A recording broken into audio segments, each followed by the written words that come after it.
Hey, what's going on, everybody? It's Slayer back here again with another video. I'm a recovering alcoholic. I have over 4 months of sobriety, and I make these videos not only to help myself stay sober, but to help you guys out there stay sober as well. Guys, before I get into today's video, I just want to give a little bit of a warning to everybody.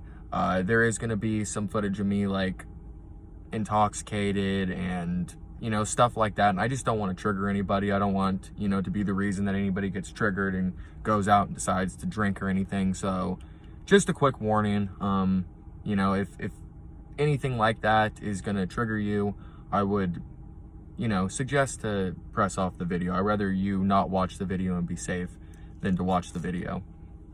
So yeah, man, in today's video I actually was going to discuss one of my lowest moments ever in my addiction and in my alcoholism. Now, honestly, I could make an entire video on, multiple different, things. I have an entire list, but this is just one of my lowest moments in my addiction that I'm going to share with you guys. And before I share that with you guys, I actually wanted to share a clip with you guys of me when I was 14 years old in this video clip that I'm about to show you guys. And I'm just joking around in the video clip, like I'm pretending to do drugs in the video clip. That was actually for a YouTube video way back in the day. And the ironic thing is that in that video, I'm not going to show you guys all of it. I'm just going to show you the intro. But in the video, I'm talking about, not being peer pressured into drugs and why you don't have to do drugs to be cool and all this different stuff. And I think it's just nuts, man. It's a little bit ironic since I became an alcoholic and I've had all these issues, but it also shows, man, that I was only 14 years old and I'm making these jokes. It just shows you kind of how much I knew about drugs, and almost in a way I think that I was destined to start this YouTube thing, and in a way even to become an alcoholic, as bad as that sounds. Yeah, check the clip out, guys. It's kind of funny. Again, I don't want anybody to be triggered, but remember, I'm 14 years old in this clip. Check it out.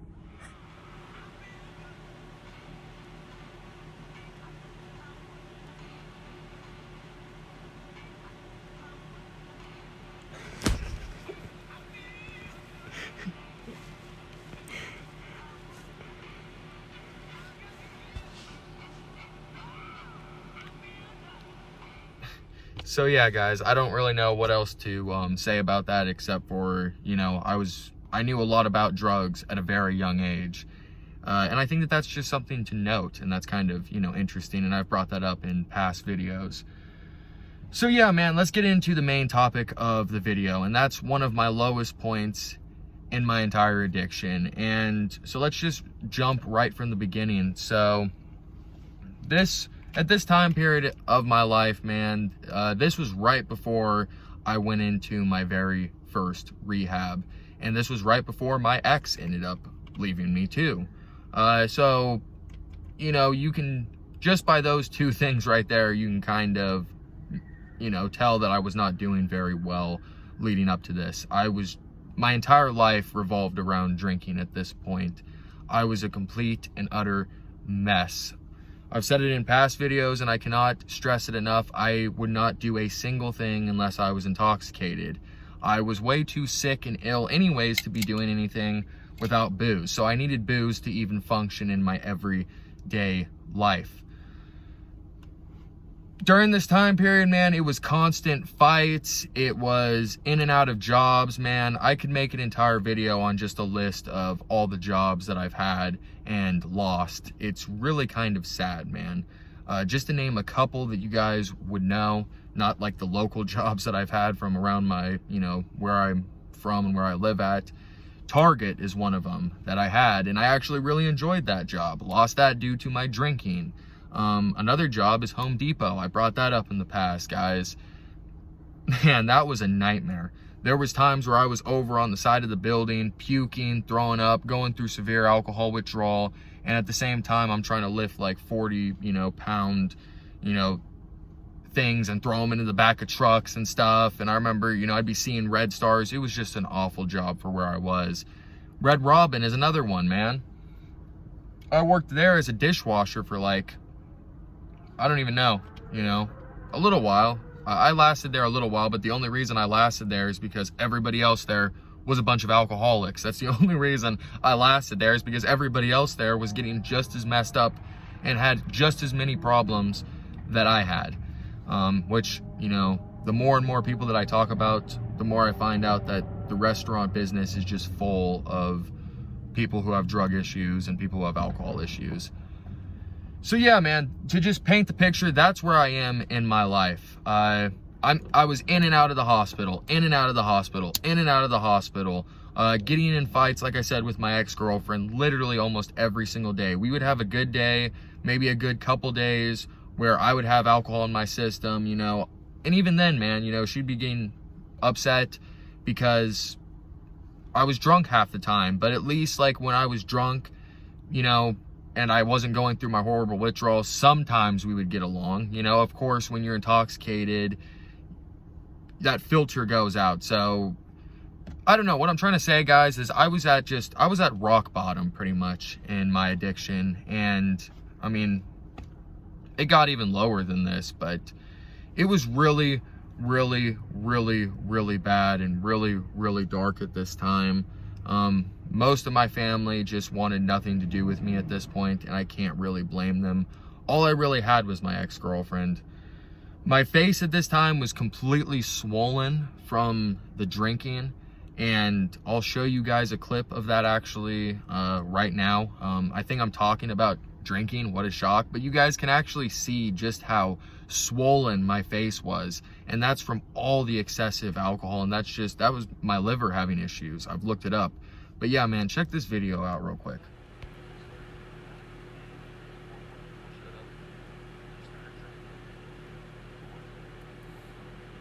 So yeah, guys, as you can see, you know, number one, my face is just completely swollen in that video. Number two, I'm heavily intoxicated. And, you know, the crazy part about it is at the time, I didn't realize how bad I looked, guys. I didn't see it, you know. It took me getting sober and then looking back at those videos to be able to see how terrible I looked. And so that video I was intoxicated for. Now I'm going to show you guys a video of what an average day of how I would be reacting without my alcohol. You can tell in this video clip that I'm about to show you guys that I'm going through alcohol withdrawal. And I remember this day, I was throwing up and stuff before I did this little video clip, and I'm wandering around pacing out of my mind, waiting for my brother to come pick me up so we can go get liquor, man. It was hell. And this video clip kind of shows you guys that, and I look terrible. Watch this clip, guys.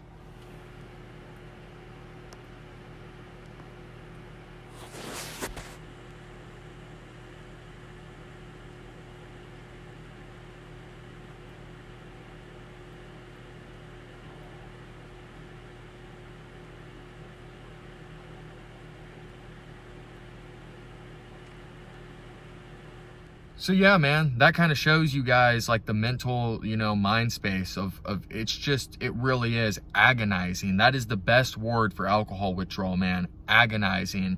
And if I would have given that another 24 hours, I probably would have went into hallucinations. I got the worst of the worst when it came to alcohol withdrawal. Not every alcoholic does, but I did. I got the delirium tremens and all that stuff. So anyways, this is all leading up to what I'm going to tell you guys. So what ended up happening is my girlfriend, my ex-girlfriend did eventually end up leaving me, but she didn't 100% leave me at this time. She was kind of saying, let's take a break. You know, I think things will be able to work, but I need a break from you. And I didn't think that she was going to, for real, leave me. I'm just being honest with you guys. I really didn't. So there was a part of me that really, really panicked, but there was another part of me that thought, oh, there's no way that she's actually going to leave. I mean, we had been together for 4.5 years at this point. We did everything together, man. We lived together. We slept in the same bed together every single night. She had been with me through thick and thin, and I just didn't think that she was going to, man. But it was enough for me to kind of knock myself into gear. And so I ended up going to my very first rehab, kind of in hopes that I would get her back. But that wasn't my only hopes. I knew that I was killing myself. You know, a lot of people have asked me why I got sober, guys. There were so many reasons, but you know, the number one reason should have been because I was killing myself. I really was, guys. You can see in those videos, man, I wasn't well. You know, I went into the hospital shortly before all this took place. I remember the doctor just saying, you know, you keep drinking, man, you're probably gonna die. And so I went in there and, you know, kind of going to rehab at a last kind of, you know, ditch effort trying to fix everything, man. And when I got into the rehab, you guys have to understand, this was like years and years and years and years of drinking, and now this is the very first time ever that I'm actually trying to get sober. This is the very first time ever that I'm going into a rehab. And my emotional state at this time period, guys, I wouldn't wish it on my worst enemy. I wouldn't wish it on anybody. Anybody, man. You know, I was thinking that the other day when you know, because it's like I told you guys, I've kind of been having a rough time. And I thought about that. It's like, at least I'm not going through what I went through in this story. I was beyond depressed. I was beyond broken. I had just lost my best friend. She was more than just my girlfriend. She was my best friend. And I was kind of starting to realize that I probably had lost her for good, because when I was in rehab, she didn't let me call her on the phone one single time. Not one single time. I was there thinking that it's like, man, I'm doing this to save the relationship and all this, but that's where I went wrong, man. You need to get sober for you. You need to do it for you. You can't do it for anybody else, because you're never going to get sober unless you do it for yourself. And so I kind of had the wrong, you know, intentions on being there, but I wanted to save it. You know, I wanted to save our relationship. And, you know, she wasn't calling me at all, and it was bad. It was really bad. And I actually have a clip of me inside the detox part of the rehab center. This wasn't my actual rehab room, but this was what my detox room looked like. And I was in this detox for 7 days. That's how bad I was withdrawing, man. They kept me in there for 7 days. And I actually have some footage of it, of me walking around the room. So I think that this, you know, you guys might find it interesting to check that out. So check this clip out.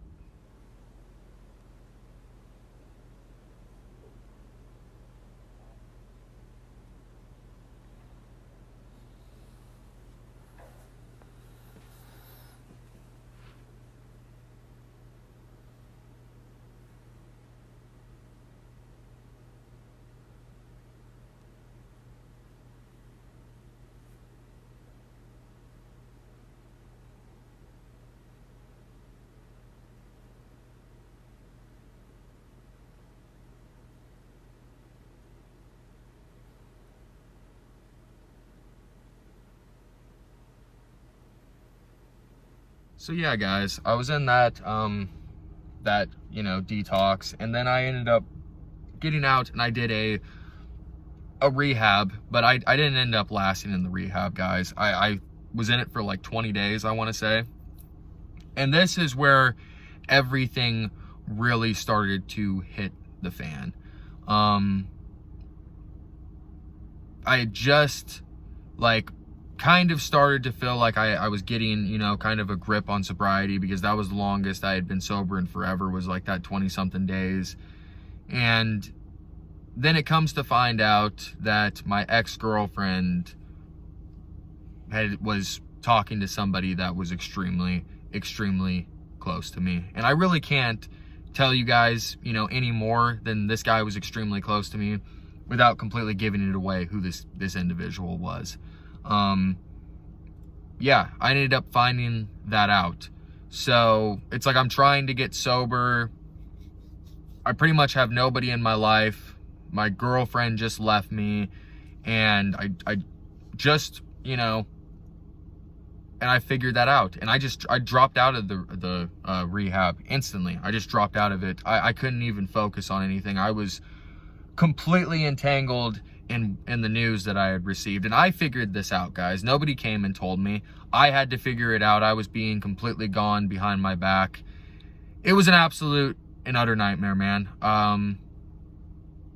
You know, I don't really want to get into all the details on that, guys, you know, but I wasn't a great boyfriend. That last year and a half, 2 years of our relationship, the drinking just had became so out of control. I wasn't a good boyfriend, but I never had expected her to do something like this. I thought that she was better than this. I guess a lot of people, I've heard a lot of the same stories, man. A lot of people, I didn't blame her really for leaving me. I was devastated, but I never saw her doing something like this in a million years. And I remember I met up with her and she was sitting there like, I'm just distraught, man. At this point, I'm already drinking again. I said, to hell with going to the rehab BS. I don't care anymore, man. I was completely heartbroken. So I just went right back into the drinking again. And it's like I've pointed out to you guys, what I should have done is realize, like, look at what all this is happening, not necessarily all because of my drinking, but a big reason why this was taking place was because of my drinking. And, I need to be, sober and everything, but no, I wasn't, and then I ended up finding out that they were going behind my back even when we were together. And, it is what it is, man. It is what it is. So I found that out and just lost it. I had completely lost my mind. Ended up drinking even heavier, even though the doctors and everybody had told me that it was gonna kill me. I just started drinking even heavier. I remember there were times where my dad, because I went and I started staying, I was living with my dad at this time. Didn't have anybody else, man. And I remember he'd come into the room, I'd be hanging off my bed, puke coming out of my mouth, puke all over the floor. I was so fucking broken and upset, man. I couldn't believe, I felt like this dude stole my life. I felt like he stole the only thing that I still had in this world, which was my ex. And of course that's not true, but I just couldn't believe it. I just could not believe that this was happening. And so this individual, this guy, ended up coming over to, we ended up linking up and, thought it was going to be some sort of talk, and it ended up not being any kind of talk at all. We ended up getting into a physical fight. I remember I did a couple things and I threw him down and I was telling him, like, come outside, because I'm just gonna be honest with you guys, I wanted to beat this dude's ass. And that's not the right way to react to anything, but I felt just as much as she had betrayed me, this dude betrayed me. It's like, I'm getting double swords by 2 people stabbed in the back right now. Like, I wanted to beat this dude's face off. I'm just being honest.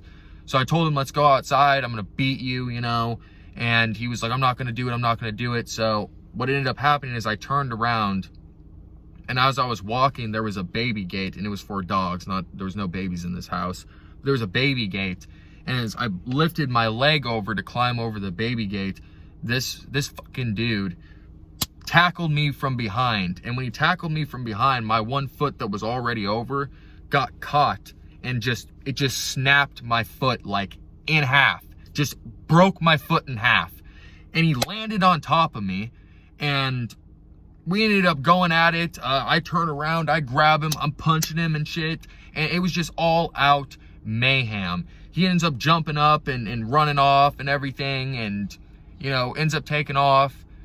I actually have some pictures of the x-ray and me in a boot, just to show you guys, the damage that happened during this fight, because he tackled me from behind. Do never turn your back to your enemy, man. That is something I will never forget. Never turn your back to your enemy. Look at this, man. So yeah, guys, there it was. My foot was smashed in half. I was unable to walk on it for months on end. And this is really where I get a little emotional, even talking about this, guys. I'm not gonna lie.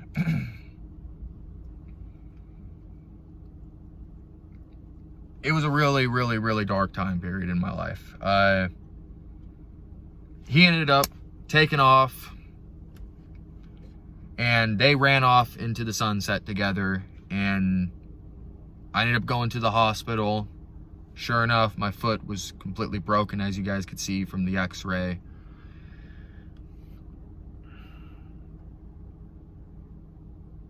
I had absolutely no money.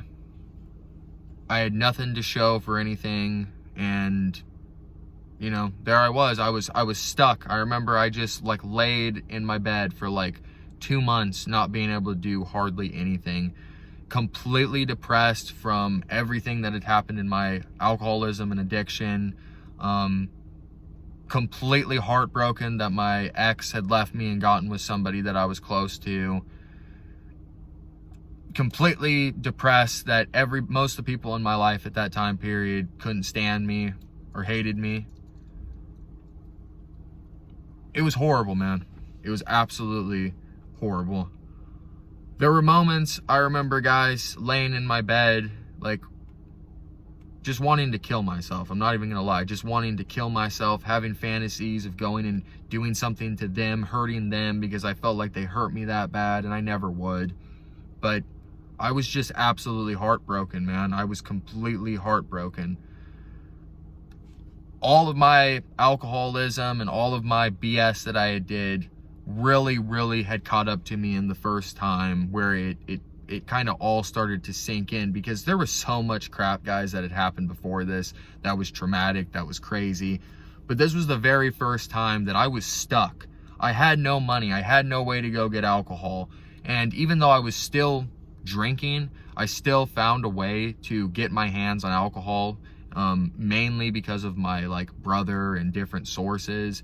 There was long stretches, and when I say long stretches, at this time period, 2 weeks of not drinking was a long stretch for me. Of course, I have 4 months now, but at that time period, going a week, going 2 weeks was just like, it was insane, man. And I'd be going through withdrawals, and I ended up back in another rehab shortly after all of this, because I was just that bad. My foot ended up healing. I just went right back to it and just started drinking again. And it's like I said, guys, the main reason, it was like that whole entire situation with my ex kind of took over one of the main reasons why I was drinking all the time, why I kept drinking, why I couldn't stop. Even though, like I said, it was a big reason why she left me. I was so emotionally destroyed by that. And it's like I've told you guys, I'm still healing from that to this day. To this day, I'm still healing from all of that. And it's a process, but looking back on it, it's just insane. And it goes to show you guys, what is the lesson in today's video? The lesson is that your addiction does eventually catch up to you. It's like me and LD were talking, man. It's like everybody thinks that it's like, oh, it's not me, that's never gonna happen to me, that's never gonna happen to me, until it happens. You know what I mean? I really never thought that my ex would leave me until it happened. I never thought that I'd be that dude who went to rehab, you know, multiple times now, until it happened. It all catches up with you. It all comes back around. You know, you can't just drink and drink and drink and drink and drink and drink and just expect nothing to ever come of it. I've said it before, man, alcohol is a destroyer. It really is, guys. It's a ticking time bomb. You know, I see sometimes people in the comment section on my videos saying, oh, I'm enjoying a nice, you know, I drank a bottle of whiskey and, you know, I'm getting wasted right now. It's like, yeah, you enjoy that, man. It's a matter of time before you're in the hospital. It's a matter of time before your wife leaves you. It's a matter of time before something bad happens, because alcohol, my friends, the more I research it, the more I look into it, and this is coming from somebody who is an alcoholic, it's evil. You know, it just is. Even in small little doses. It's like, you know, there's stories of people turning 21 years old and drinking for the first time and getting behind the wheel and killing somebody. Could you imagine you're drinking for the very first time in your entire life? You're going out with your friends to have a good time. You're partying. You're getting drunk. That's what you're supposed to do when you're 21, right? And you go and you get in your car and you drive out and you kill somebody. Now you're looking at 10 years in prison. And it was the first time you ever drank in your entire life. I mean, alcohol is just so insane, guys. And this story is just one of my lowest of lows. I have thousands. And when I told you guys that I have video clips on top of video clips on top of video clips, I do. I need to sit down and really take the time to like edit them and put them together. It's like I've told you guys, I've been extremely busy with work. I apologize for that. So I'm sorry, I didn't really get to put as much time into this video as I wanted to, but I'm planning on like really making like a documentary type of film about my life, guys. I have so much footage. And it's like I said at the clip in the beginning of this video where I was joking around. It's like, yeah, I was joking around in that video, but I also had, you know, I have a whole bunch of other clips of me not joking around or me not talking about drugs or anything. It's like, I was always trying to help people though in those videos. And that was when I was 14 years old. So I don't know, man, maybe I went through all this to be able to share with you guys and to be able to help you guys. You know, maybe there was a higher, you know, purpose for all this. It's like I've told you guys, I believe in God. I think there are higher purposes for a lot of stuff in this life. And it's all avoidable, guys. Just don't drink. Or if you are in that addiction, man, I've said it before and I'll say it time and time again, man, get help. Reach out. Do not be afraid, man. I was scared. I've said it before, guys. I had the opportunity to go to rehab. I probably had the opportunity to save my relationship with my ex, and I chose not to. Because why? Because I was scared. I was scared. I could have went and, you know, started the journey. Yeah, you know, just do it. If you're thinking about getting help, man, do it. It's been 4 months now, guys. You know, this journey has been insane, but it's all been worth it. Even on my bad days, I remember back at those terrible, terrible drinking times and, you know, the sadness not only in myself, but my family and my loved ones. It's like, I don't miss that at all. Strive to be a good person. Strive to be the sober version of you and be proud that you're not partaking in a bottle of poison, man. So yeah, guys, again, I'm sorry. This video was kind of all over the place a little bit rushed. So I apologize about that. My time will be freeing up a little bit. So I'll have more time to actually sit down and edit these the way that I want to and film them the way that I want to. The content's just gonna keep getting better and better and better, man. And our mission here is to bring awareness to alcoholism and to help each other on this hard road of addiction, man. Lift each other up. That's what it's all about, guys. So yeah, guys, thank you guys so much. I love you. I hope you guys kind of enjoyed seeing a little bit of a glimpse of me back in the olden days of being an alcoholic. I'm still an alcoholic, probably always will be an alcoholic, but you know, it's kind of interesting to look back at that when I was full-blown in my addiction. I'm so happy to be out of that, guys. I really am. I'm so happy to be out of it and be on this journey with you guys. So yeah, man, I'm gonna get up out of here. I got work to do. What a shock. And yeah, man, I'll be back real soon. So until next time, guys, stay safe, stay sober, and I'll see you guys real soon. Peace.